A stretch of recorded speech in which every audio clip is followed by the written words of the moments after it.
What's up guys, in this video I'm going to show you that how you can change age on your TikTok app. So let's jump into the video. What you have to do first, you have to open up your TikTok app. After opening the TikTok app, you have to click on profile.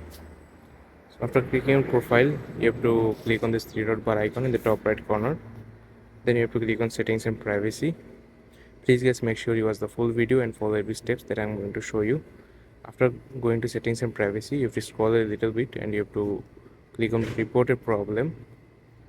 So after doing so, you have to click on account and profile. After that, you can see here is option called editing profile. You have to tap on it. After that, you have to click on others.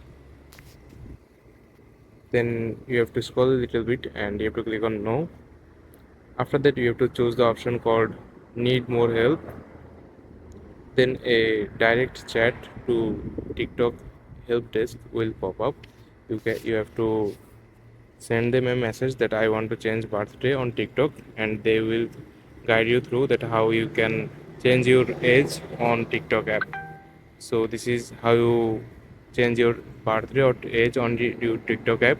I hope you find this video helpful guys. Please leave a like on this video and subscribe my channel for more video like this. Peace.